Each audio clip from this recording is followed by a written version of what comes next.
ನಮ್ಮ ಭಾರತೀಯ ಚಿತ್ರರಂಗದಲ್ಲಿ ಅದೆಷ್ಟೋ ಸಿನಿಮಾಗಳು ಹಾಕಿರೋ ಬಡ್ಜೆಟ್ ಹೋಲ್ಸಿದ್ರೆ ಮಾಡಿರುವಂತಹ ಕಲೆಕ್ಷನ್ ಆಕಾಶದ ಎತ್ತರಕ್ಕಿದೆ. ಅಂತಹದ್ದೇ ಸಿನಿಮಾಗಳನ್ನ ಇವತ್ತಿನ ಈ ವಿಡಿಯೋದಲ್ಲಿ ನಾನ್ ನಿಮ್ಗೆ ಹೇಳಕೊಟ್ಟಿರೋದು. ಹಾಕಿದಿಷ್ಟು ಮಾಡಿದ್ದಷ್ಟು. ಹಾಗಿದ್ರೆ ತಡ ಯಾಕೆ, let's dive into the video. Hi ಎಲ್ರಿಗೂ ನಮಸ್ಕಾರ ಅಂಡ್ ವೆಲ್ಕಮ್ ಟು ಖಡಕ್ ಸಿನಿಮಾ. ಈ ಸಾಲಿನಲ್ಲಿ ಕಾಣಿಸಿಕೊಳ್ಳುವಂತಹ ಮೊದಲ ಸಿನಿಮಾ ಅಂದ್ರೆ ಅದು ನಮ್ಮ ಕನ್ನಡದ ಸಿನಿಮಾ ಮುಂಗಾರು ಮಳೆ. ಕನ್ನಡ ಚಿತ್ರರಂಗದ ಮಟ್ಟಿಗೆ ಮುಂಗಾರು ಮಳೆ ಸಿನಿಮಾ ಒಂದು ಮೈಲಿಗಲ್ಲನ್ನ ಸೃಷ್ಟಿ ಮಾಡಿದ ಸಿನಿಮಾ ಅಂತ ಹೇಳ್ಬೋದು.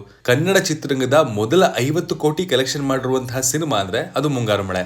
2006ರಲ್ಲಿ ಬಿಡುಗಡೆ ಆಗಿರುವಂತಹ ಈ ಸಿನಿಮಾ ಕೇವಲ ಗೋಲ್ಡನ್ ಸ್ಟಾರ್ ಗಣೇಶ್ ಅವರ ಸಿನಿಮಾ ಜೀವನವನ್ನ ಮಾತ್ರ ಬದಲು ಮಾಡದೆ ಇಡೀ ಕನ್ನಡ ಚಿತ್ರರಂಗದ ಅದೃಷ್ಟವನ್ನೇ ಬದಲಾಯಿಸಿತು ಅಂತ ಹೇಳ್ಬೋದು.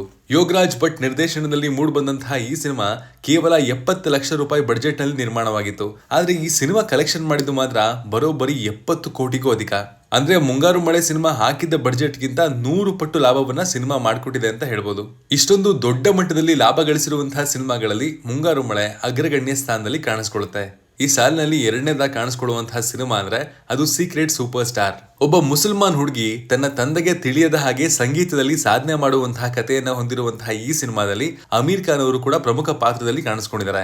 2017ರಲ್ಲಿ ಬಿಡುಗಡೆಯಾಗಿದ್ದ ಸೀಕ್ರೆಟ್ ಸೂಪರ್ ಸ್ಟಾರ್ ಸಿನಿಮಾ ಭಾರತಕ್ಕಿಂತ ಹೆಚ್ಚಾಗಿ ಚೈನಾ ಹಾಗೂ ಜಪಾನ್ ದೇಶಗಳಲ್ಲಿ ಸಾಕಷ್ಟು ದೊಡ್ಡ ಮಟ್ಟದಲ್ಲಿ ಕಲೆಕ್ಷನ್ ಮಾಡಿತು. ಇನ್ನು ಈ ಸಿನಿಮಾದ ಬಡ್ಜೆಟ್ ಹಾಗೂ ಕಲೆಕ್ಷನ್ ತಾಳೆ ಹಾಕಿ ನೋಡಿದ್ರೆ ಖಂಡಿತ ನಿಮಗೂ ಕೂಡ ಸಿಕ್ಕಾಬಟ್ಟೆ ಆಶ್ಚರ್ಯ ಆಗುತ್ತೆ. ಯಾಕಂದ್ರೆ ಕೇವಲ 18 ಕೋಟಿ ಬಡ್ಜೆಟ್ ನಲ್ಲಿ ನಿರ್ಮಾಣವಾದಂತಹ ಈ ಸಿನಿಮಾ ಬರೋಬ್ಬರಿ 870 ಕೋಟಿ ರೂಪಾಯಿಗಳನ್ನ ಬಾಕ್ಸ್ ಆಫೀಸ್ ನಲ್ಲಿ ಕಲೆಕ್ಷನ್ ಮಾಡಿತು. ಅಂದ್ರೆ ಬಡ್ಜೆಟ್ ಗಿಂತ 75ರಷ್ಟು ಹೆಚ್ಚಿನ ಕಲೆಕ್ಷನ್ ಅನ್ನ ಈ ಸಿನಿಮಾ ಮಾಡಿತು. ಇನ್ನು ಈ ಸಿನಿಮಾದ ಕಂಟೆಂಟ್ ಕೂಡ ಅದಕ್ಕೆ ಅರ್ಹವಾಗಿರೋದು ಅಂತ ಯಾವುದೇ ಅನುಮಾನವಿಲ್ಲದೆ ಹೇಳ್ಬೋದು. ಈ ಸಿನಿಮಾಗಾಗಿ ಅಮೀರ್ ಖಾನ್ ಸಂಭಾವನೆ ಪಡ್ಕೊಂಡಿರ್ಲಿಲ್ಲ, ಬದಲಿಗೆ ಪ್ರಾಫಿಟ್ ಶೇರ್ ಮಾಡ್ಕೊಂಡಿದ್ರಂತೆ. ಹೀಗಾಗಿ ಸಿನಿಮಾದ ಬಡ್ಜೆಟ್ ತುಂಬಾ ಕಮ್ಮಿ ಆಗಿತ್ತು. ಭಾರತೀಯ ಚಿತ್ರರಂಗದ ಇತಿಹಾಸದಲ್ಲಿ, ಅದರಲ್ಲೂ ವಿಶೇಷವಾಗಿ ಬಾಲಿವುಡ್ ನ ಇತಿಹಾಸದಲ್ಲಿ ಅತ್ಯಂತ ಹೆಚ್ಚು ಕಲೆಕ್ಷನ್ ಮಾಡಿರುವಂತಹ ಸಿನಿಮಾ ಅಂದ್ರೆ ಅದು ದಂಗಲ್. ಇಂದಿನ ದಿನಗಳಲ್ಲಿ ನೀವು ಒಲಿಂಪಿಕ್ಸ್ ನಲ್ಲಿ ಕುಸ್ತಿ ವಿಭಾಗದಲ್ಲಿ ಕೇಳಿ ಬರ್ತಿರುವಂತಹ ವಿನೇಶ್ ಫೋಗಟ್ ರವರ ಕುಟುಂಬದ ಕಹಾನಿಯನ್ನ ಒಳಗೊಂಡಿರುವಂತಹ ನೈಜ ಘಟನೆಯ ಸಿನಿಮಾ ಇದು. ಈ ಸಿನಿಮಾದಲ್ಲಿ ಎಲ್ಲಕ್ಕಿಂತ ಪ್ರಮುಖವಾಗಿ ಹೈಲೈಟ್ ಆಗಿರೋದು ಮಹಾವೀರ್ ಫೋಗಟ್ ರವರ ಪಾತ್ರಕ್ಕಾಗಿ ಅಮೀರ್ ಖಾನ್ ರವರ ಬಾಡಿ ಟ್ರಾನ್ಸ್ಫಾರ್ಮೇಶನ್. ನಿಜಕ್ಕೂ ಕೂಡ ಅವರು ತಮ್ಮ ದೈಹಿಕ ಮಟ್ಟವನ್ನ ಬದಲಾಯಿಸಿಕೊಂಡಿರೋದು ಪ್ರಶಂಸಾರ್ಹ ಅಂತಾನೆ ಹೇಳ್ಬೇಕು. ಇನ್ನು ಕಥೆಯ ವಿಚಾರದಲ್ಲಿ ಕೂಡ ಸಮಾಜಕ್ಕೆ ಒಂದೊಳ್ಳೆ ಸಂದೇಶವನ್ನ ನೀಡುವಂತಹ ಕೆಲಸವನ್ನ ಈ ಸಿನಿಮಾ ಮಾಡಿದೆ. 2016ರಲ್ಲಿ ಬಿಡುಗಡೆಯಾಗಿರುವಂತಹ ಈ ಸಿನಿಮಾ ಕೇವಲ 70 ಕೋಟಿ ರೂಪಾಯಿ ಬಡ್ಜೆಟ್ ನಲ್ಲಿ ನಿರ್ಮಾಣ ಆಗಿತ್ತು. ಆದ್ರೆ ಈ ಸಿನಿಮಾ ಗಳಿಸಿದ್ದು ಮಾತ್ರ ಭರ್ಜರಿ 2000 ಕೋಟಿ. ಅಂದ್ರೆ ಮೂಲ ಬಂಡವಾಳಕ್ಕಿಂತ 31 ಪಟ್ಟು ಹೆಚ್ಚಿನ ಹಣವನ್ನ ಈ ಸಿನಿಮಾ ಕಲೆಕ್ಷನ್ ಮಾಡಿತು. ಇದಕ್ಕಿಂತ ಪ್ರಮುಖವಾಗಿರುವಂತಹ ಮತ್ತೊಂದು ವಿಚಾರ ಅಂದ್ರೆ ಈ ಸಿನಿಮಾ ಕೂಡ ಜಪಾನ್ ಹಾಗೂ ಚೈನೀಸ್ ದೇಶಗಳಲ್ಲಿ ಹೆಚ್ಚಾಗಿ ಕಲೆಕ್ಷನ್ ಮಾಡುವಂತಹ ಕೆಲಸವನ್ನ ಮಾಡಿದೆ. ಅದರಲ್ಲೂ ಸ್ಪೆಷಲ್ ಆಗಿ ಚೀನಾ ದೇಶದಲ್ಲಿ ಈ ಸಿನಿಮಾದ ನಂತರ ಹೆಣ್ಣು ಮಕ್ಕಳ ನಡುವೆ ಸಾಕಷ್ಟು ಪಾಸಿಟಿವ್ ಬೆಳವಣಿಗೆಗಳು ಕೂಡ ಕಂಡು ಬಂದಿದೆ ಅಂತ ಸುದ್ದಿಯಾಗಿತ್ತು. ನಂತರದ ಸ್ಥಾನದಲ್ಲಿ ಕಾಣಿಸಿಕೊಳ್ಳುವಂತಹ ಸಿನಿಮಾ ಅಂದ್ರೆ ಅದು ನಮ್ಮ ಕನ್ನಡದ ಹೆಮ್ಮೆಯ ಕಾಂತಾರ.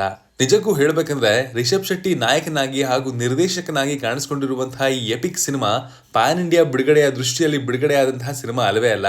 ಆದ್ರೆ ಬಿಡುಗಡೆ ಆದ ನಂತರ ಈ ಸಿನಿಮಾಗೆ ಸಿಕ್ಕಂತಹ ಪ್ರತಿಕ್ರಿಯೆ ಇದು ಪ್ರತಿಯೊಂದು ಭಾಷೆಗಳಲ್ಲಿ ಕೂಡ ಬಿಡುಗಡೆ ಆಗುವ ಹಾಗೆ ಮಾಡ್ಬಿಡ್ತು. ಅದಾದ ನಂತರ ನಡೆದಿದ್ದು ಇತಿಹಾಸ ಅನ್ನೋದು ನಮ್ಮೆಲ್ರಿಗೂ ತಿಳಿದಿರೋ ವಿಚಾರ. ಇವತ್ತು ಇಡೀ ಭಾರತೀಯ ಚಿತ್ರರಂಗ ಕಾಂತಾರ ಸಿನಿಮಾದ ಮುಂದುವರಿದ ಭಾಗವನ್ನ ನೋಡೋದಕ್ಕೆ ಕಾತರರಾಗಿದ್ದಾರೆ. ಇನ್ನು ಕಾಂತಾರ ಸಿನಿಮಾ ಸರಿ ಸುಮಾರು 16 ಕೋಟಿ ರೂಪಾಯಿಗಳ ಬಡ್ಜೆಟ್ ನಲ್ಲಿ ನಿರ್ಮಾಣ ಆಗಿತ್ತು. ಆದ್ರೆ ಸಿನಿಮಾ ಮಾಡಿದಂತಹ ಕಲೆಕ್ಷನ್ 30 ಪಟ್ಟು ಹೆಚ್ಚು, ಅಂದ್ರೆ ಬರೋಬ್ಬರಿ 450 ಕೋಟಿ ರೂಪಾಯಿಗಳಿಗಿಂತಲೂ ಹೆಚ್ಚು. ಇನ್ನು ಮುಂದಿನ ಬಹುನಿರೀಕ್ಷಿತ ಸಿನಿಮಾಗಳಲ್ಲಿ 1000 ಕೋಟಿ ಕಲೆಕ್ಷನ್ ಮಾಡುವಂತಹ ಸಾಮರ್ಥ್ಯವನ್ನ ಹೊಂದಿರುವಂತಹ ಸಿನಿಮಾಗಳಲ್ಲಿ ಕಾಂತಾರ ಚಾಪ್ಟರ್ 1 ಕೂಡ ಒಂದಾಗಿ ಕಾಣಿಸ್ಕೊಳ್ಳುತ್ತೆ. ವಿವೇಕ್ ಅಗ್ನಿಹೋತ್ರಿ ನಿರ್ದೇಶನದಲ್ಲಿ ಮೂಡ್ ಬಂದಂತಹ one of the most controversial ಸಿನಿಮಾಗಳಲ್ಲಿ ಒಂದಾಗಿರುವಂತಹ ಕಾಶ್ಮೀರ್ ಫೈಲ್ಸ್ ಕೂಡ ಈ ಸಾಲಲ್ಲಿ ಕಾಣಿಸ್ಕೊಳ್ಳುತ್ತೆ. ಆರಂಭದಲ್ಲಿ ಈ ಸಿನಿಮಾ ಬಿಡುಗಡೆ ಆದಾಗ ಯಾರಿಗೂ ಕೂಡ ಅಷ್ಟೊಂದು ಸುದ್ದಿ ಹೋಗಿರ್ಲಿಲ್ಲ. ಆದ್ರೆ ಒಂದೊಂದಾಗಿ ಕಾಶ್ಮೀರ ಮೂಲದ ಪಂಡಿತರು ಈ ಸಿನಿಮಾ ಬಗ್ಗೆ ಮಾತನಾಡೋದಕ್ಕೆ ಪ್ರಾರಂಭ ಮಾಡಿದಾಗ ಈ ಸಿನಿಮಾ ಬಗ್ಗೆ ಜನಪ್ರಿಯತೆ ಹೆಚ್ಚಾಗೋದಕ್ಕೆ ಪ್ರಾರಂಭ ಆಯಿತು. ಕಾಶ್ಮೀರದಲ್ಲಿ ನಡೆದಿರುವಂತಹ ಪಂಡಿತರ ಹತ್ಯೆ ಹಾಗೂ ಸಾಮೂಹಿಕ ವಲಸೆ ಈ ಸಿನಿಮಾದ ಒನ್ಲೈನ್ ಸ್ಟೋರಿ ಆಗಿತ್ತು. ಇದುವರೆಗೂ ಕೂಡ ಈ ವಿಚಾರಗಳ ಬಗ್ಗೆ ಯಾರು ಕೂಡ ಹೇಳುವಂತಹ ಅಥವಾ ಸಿನಿಮಾದಲ್ಲಿ ತೋರಿಸುವಂತಹ ಪ್ರಯತ್ನ ಮಾಡಿರಲಿಲ್ಲ. ಆದ್ರೆ ಈ ಭಯಾನಕ ಸತ್ಯವನ್ನ ವಿವೇಕ್ ಅಗ್ನಿಹೋತ್ರಿ ಹೊರಗಿಳಿಯುವಂತಹ ಪ್ರಯತ್ನ ಮಾಡ್ತಾರೆ ಹಾಗೂ ಆ ಪ್ರಯತ್ನದಲ್ಲಿ ಯಶಸ್ವಿ ಕೂಡ ಆಗ್ತಾರೆ. ಸಿನಿಮಾದ ಬಡ್ಜೆಟ್ ಹಾಗೂ ಕಲೆಕ್ಷನ್ ವಿಚಾರದ ಬಗ್ಗೆ ಮಾತನಾಡೋದಾದ್ರೆ ಕೇವಲ 15 ಕೋಟಿ ರೂಪಾಯಿ ಬಡ್ಜೆಟ್ ನಲ್ಲಿ ಸಿನಿಮಾ ನಿರ್ಮಾಣ ಆಗಿತ್ತು. ಆದ್ರೆ ಯಾರು ಕೂಡ ಊಹೆ ಮಾಡ್ದಂಗೆ 340ರಿಂದ 370 ಕೋಟಿ ರೂಪಾಯಿಗಳ ಭರ್ಜರಿ ಕಲೆಕ್ಷನ್ ಅನ್ನ ಈ ಸಿನಿಮಾ ಮಾಡಿತಂತೆ. ಅಂದ್ರೆ ಬಡ್ಜೆಟ್ ಗಿಂತ 25 ಪಟ್ಟು ಹೆಚ್ಚು ಕಲೆಕ್ಷನ್ ಮಾಡುವ ಮೂಲಕ ಈ ಸಿನಿಮಾ ಇತಿಹಾಸದ ಪುಟಗಳಲ್ಲಿ ಸೇರ್ಕೊಳ್ತು. ಸಾಕಷ್ಟು ರಾಜ್ಯಗಳಲ್ಲಿ ಈ ಸಿನಿಮಾದ ಮೇಲೆ ಟ್ಯಾಕ್ಸ್ ಫ್ರೀ ನಿಯಮವನ್ನ ಕೂಡ ಅಳವಡಿಸಲಾಗಿತ್ತು ಹಾಗೂ ಇದರಿಂದ ಈ ಸಿನಿಮಾದ ಕಲೆಕ್ಷನ್ಗೆ ಇನ್ನಷ್ಟು ಲಾಭ ಆಯಿತು. ಈ ಸಿನಿಮಾ ಎಷ್ಟು ದೊಡ್ಡ ಮಟ್ಟದಲ್ಲಿ ಯಶಸ್ಸನ್ನ ಕಂಡಿತೋ ಅಷ್ಟೇ ದೊಡ್ಡ ಮಟ್ಟದಲ್ಲಿ ವಿವಾದಕ್ಕೆ ಕೂಡ ಕಾರಣವಾಯಿತು ಅನ್ನೋದ್ರಲ್ಲಿ ಯಾವುದೇ ಅನುಮಾನ ಇಲ್ಲ. ಆದ್ರೆ ಕಾಶ್ಮೀರದಲ್ಲಿ ಒಂದ್ ಕಾಲದಲ್ಲಿ ನಡೆದಿರುವಂತಹ ನೈಜ ಘಟನೆಯನ್ನ ಕಾಶ್ಮೀರದಿಂದ ಕನ್ಯಾಕುಮಾರಿವರೆಗೂ ಎಲ್ರಿಗೂ ಕೂಡ ಮನದಟ್ಟು ಮಾಡುವಂತಹ ಕೆಲಸವನ್ನ ಮಾತ್ರ ಮಾಡಿತ್ತು ಅನ್ನೋದ್ರಲ್ಲಿ ಯಾವುದೇ ಅನುಮಾನ ಇಲ್ಲ. ಕನ್ನಡ ಚಿತ್ರರಂಗದ ಹಣೆ ಬರಹವನ್ನ ಬದಲಾಯಿಸಿದಂತಹ ಸಿನಿಮಾ ಅಂದ್ರೆ ಅದು ರಾಕಿಂಗ್ ಸ್ಟಾರ್ ಯಶ್ ಹಾಗೂ ಪ್ರಶಾಂತ್ ನೀಲ್ ಕಾಂಬಿನೇಷನ್ ನಲ್ಲಿ ಮೂಡ್ ಬಂದಂತಹ KGF ಚಾಪ್ಟರ್ 1 ಸಿನಿಮಾ.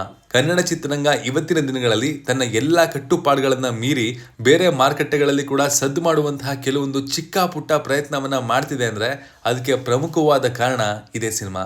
ಒಂದು ಕಾಲದಲ್ಲಿ ಕನ್ನಡ ಸಿನಿಮಾಗಳು ಕೇವಲ ಪ್ರಾದೇಶಿಕ ಭಾಷೆಯ ಸಿನಿಮಾಗಳು ಅಂತ ಹಣೆಪಟ್ಟಿಯನ್ನ ಹೊತ್ಕೊಂಡ್ಬಿಟ್ಟಿತ್ತು. ತಮ್ಮ ಸೀಮಿತ ವರ್ಗದ ಮಾರುಕಟ್ಟೆಯಲ್ಲಿ ಮಾತ್ರ ಜನರಿಗೆ ಅವಶ್ಯಕತೆ ಇರುವಂತಹ ಮನೋರಂಜನೆಯನ್ನ ಪೂರೈಕೆ ಮಾಡುವಂತಹ ಕೆಲಸ ಮಾಡ್ತಾ ಇತ್ತು. ಆದ್ರೆ KGF cinema PAN India release ಆಗಿ ಒಂದು ಪರ್ಫೆಕ್ಟ್ ಮಾರುಕಟ್ಟೆಯನ್ನ ಕನ್ನಡ ಚಿತ್ರರಂಗದ ಭವಿಷ್ಯದ ಸಿನಿಮಾಗಳಿಗೆ ತಂದುಕೊಡ್ತು. ಅದೇ ರೀತಿಲಿ KGF ಚಾಪ್ಟರ್ 2 ಈ ಬುನಾದಿಯನ್ನ ಇನ್ನಷ್ಟು ಭದ್ರವಾಗಿ ಬಳಸ್ಕೊಂಡು ಅತ್ಯಂತ ಪ್ರಬಲವಾದ ಮಾರುಕಟ್ಟೆಯನ್ನ ಕನ್ನಡ ಚಿತ್ರಗಳಿಗೆ ತಂದುಕೊಡ್ತು ಅಂತ ಆರಾಮಾಗಿ ಹೇಳ್ಬೋದು. ಈ ಎರಡೂ ಸಿನಿಮಾಗಳು ಕೂಡ ಕೇವಲ ಪ್ರಶಾಂತ್ ನೀಲ್ ಹಾಗೂ ಯಶ್ ಮತ್ತು ಹೊಂಬಾಳೆ ಫಿಲಮ್ಸ್ಗೆ ಮಾತ್ರ ಅಲ್ಲ, ಇಡೀ ಕನ್ನಡ ಚಿತ್ರರಂಗಕ್ಕೆ ಎವಾಲ್ವ್ ಆಗೋ ಹಾಗೆ ಮಾಡ್ಬಿಡ್ತು. ಅದರಲ್ಲೂ ವಿಶೇಷವಾಗಿ ನಾವು ಈ ವಿಡಿಯೋದಲ್ಲಿ ಕೊಟ್ಟಿರೋದು KGF ಚಾಪ್ಟರ್ 2 ಸಿನಿಮಾ ಬಗ್ಗೆ. ಬಾಲಿವುಡ್ನವರು ಈ ಸಿನಿಮಾವನ್ನ ಮಾಡಬೇಕಿದ್ರೆ ಕನಿಷ್ಠ ಪಕ್ಷ 200ರಿಂದ 300 ಕೋಟಿ ಬಡ್ಜೆಟ್ ನ ಬಳಸ್ಕೋಬೇಕಾಗಿತ್ತು. ಆದ್ರೆ ನಮ್ಮ ಪ್ರಶಾಂತ್ ನೀಲ್ ಅವರು ಕನ್ನಡದ ಟೆಕ್ನಿಷಿಯನ್ಸ್ ಗಳನ್ನ ಬಳಸ್ಕೊಂಡು ಕೇವಲ 100 ಕೋಟಿ ರೂಪಾಯಿನಲ್ಲಿ ಈ ಸಿನಿಮಾವನ್ನ ನಿರ್ಮಾಣ ಮಾಡ್ತಾರೆ. ಈ ಸಿನಿಮಾ ಹಾಕಿರುವಂತಹ ಬಡ್ಜೆಟ್ ಗಿಂತ 12 ಪಟ್ಟು ಹೆಚ್ಚು ಕಲೆಕ್ಷನ್ ಮಾಡಿ, ಅಂದ್ರೆ ಬರೋಬ್ಬರಿ 1250 ಕೋಟಿಗೂ ಹೆಚ್ಚಿನ ಕಲೆಕ್ಷನ್ ಅನ್ನ ಮಾಡಿ ಈ ಸಿನಿಮಾ ಕನ್ನಡ ಚಿತ್ರರಂಗ ಇತಿಹಾಸದಲ್ಲಿ ಅತ್ಯಂತ ಹೆಚ್ಚು ಕಲೆಕ್ಷನ್ ಮಾಡಿರುವಂತಹ ಸಿನಿಮಾ ಆಗಿದೆ. ಇದೇ ವರ್ಷ ಬಿಡುಗಡೆ ಆಗಿರುವಂತಹ ಹನುಮಾನ್ ಎನ್ನುವಂತಹ ತೆಲುಗು ಸಿನಿಮಾ ಕೂಡ ಈ ಲಿಸ್ಟ್ ಅಲ್ಲಿ ಕಾಣಿಸ್ಕೊಳುತ್ತೆ. ಕನ್ನಡದಲ್ಲಿ ತೆಲುಗುನಲ್ಲಿ ಕೂಡ ಹೊಸಬ್ರ ಸಿನಿಮಾಗಳು ಓಡೋದು ಅಷ್ಟೊಂದು ಸುಲಭದ ಮಾತಲ್ಲ. ಹಾಗಿದ್ರೂ ಕೂಡ ಯಾವುದೇ ಸ್ಟಾರ್ಗಳಿಲ್ಲದೆ ಕೇವಲ ಸ್ಟಾರ್ ಕಂಟೆಂಟ್ ಮೂಲಕ ಪ್ರೇಕ್ಷಕರ ಮುಂದೆ ಬಂದಂತಹ ಹನುಮಾನ್ ಸಿನಿಮಾ ಯಾವ ರೀತಿಲಿ ಬಾಕ್ಸ್ ಆಫೀಸ್ ಅಲ್ಲಿ ಮೋಡಿ ಮಾಡ್ತು ಅನ್ನೋದನ್ನ ನೀವೇ ವಿಟ್ನೆಸ್ ಮಾಡಿರ್ತೀರಾ. ಯಾಕಂದ್ರೆ ಬಿಡುಗಡೆ ಆಗಿದ್ದು ಕೇವಲ ತೆಲುಗುನಲ್ಲಿ ಮಾತ್ರ, ಆದ್ರೆ ಅದರ ಜನಪ್ರಿಯತೆ ಹರಡಿದ್ದು ಬಹುತೇಕ ಎಲ್ಲಾ ಪರಭಾಷೆಗಳಲ್ಲಿ ಅಂತ ಹೇಳ್ಬೋದು. ಈ ಸಿನಿಮಾ ನಿರ್ಮಾಣ ಆಗಿದ್ದು 40 ಕೋಟಿ ರೂಪಾಯಿ ಬಡ್ಜೆಟ್ ನಲ್ಲಿ. ಈ ಸಿನಿಮಾದ VFX ಹಾಗೂ ಗ್ರಾಫಿಕ್ಸ್ ನಿಜಕ್ಕೂ ಕೂಡ ನೆಕ್ಸ್ಟ್ ಲೆವೆಲ್ ನಲ್ಲಿತ್ತು. ಇದೇ ಕಾರಣಕ್ಕಾಗಿ ಕಥೆಯ ಜೊತೆಗೆ ಸಿನಿಮಾದ ಪ್ರೆಸೆಂಟೇಷನ್ ಕೂಡ ಪ್ರೇಕ್ಷಕರಿಗೆ ಇಷ್ಟ ಆಯಿತು. 40 ಕೋಟಿ ರೂಪಾಯಿ ಬಡ್ಜೆಟ್ ನಲ್ಲಿ ನಿರ್ಮಾಣವಾಗಿರುವಂತಹ ಈ ಸಿನಿಮಾ ಬರೋಬ್ಬರಿ 340 ಕೋಟಿಗೂ ಅಧಿಕ ಕಲೆಕ್ಷನ್ ಅನ್ನ ಮಾಡುತ್ತೆ. ಅಂದ್ರೆ ಬಡ್ಜೆಟ್ ಗಿಂತ 8 ಪಟ್ಟು ಹೆಚ್ಚಿನ ಕಲೆಕ್ಷನ್ ಮಾಡಿತು. ಈಗ ಅದರ ಮುಂದುವರೆದ ಅಧ್ಯಾಯ ಜೈ ಹನುಮಾನ್ ಅತಿ ಶೀಘ್ರದಲ್ಲಿ ಬಿಡುಗಡೆಯಾಗುವಂತಹ ಎಲ್ಲಾ ತಯಾರಿಗಳನ್ನ ನಡೆಸ್ಕೊಳ್ತಾ ಇದೆ. ಏನಿಲ್ಲ ಅಂದ್ರೂ ಮುಂದಿನ ವರ್ಷ ಅಂತೂ ಈ ಸಿನಿಮಾ ಬಿಡುಗಡೆ ಆಗೋದು ಪಕ್ಕ. ಇವುಗಳ ಸ್ನೇಹಿತರೆ, ಅತ್ಯಂತ ಕಡಿಮೆ ಬಡ್ಜೆಟ್ ನಲ್ಲಿ ನಿರ್ಮಾಣ ಆಗಿ ಅದಕ್ಕಿಂತಲೂ ಸಾಕಷ್ಟು ದೊಡ್ಡ ಮಟ್ಟದಲ್ಲಿ ಲಾಭವನ್ನ ನೀಡಿರುವಂತಹ ಸಿನಿಮಾಗಳು. ಇವುಗಳಲ್ಲಿ ನಿಮ್ಮ ಫೇವರೇಟ್ ಸಿನಿಮಾ ಯಾವುದು ಅನ್ನೋದನ್ನ ಕಮೆಂಟ್ ಮಾಡಿ ತಿಳಿಸಿ. ಅಂಡ್ ಇನ್ನೊಂದು ಖುಷಿಯಾದ ವಿಚಾರ ಅಂದ್ರೆ ಇಷ್ಟು ಸಿನಿಮಾಗಳಲ್ಲಿ 3 ಸಿನಿಮಾಗಳು ನಮ್ಮ ಕನ್ನಡದ ಸಿನಿಮಾಗಳು. Love you all. Signing off, Manu.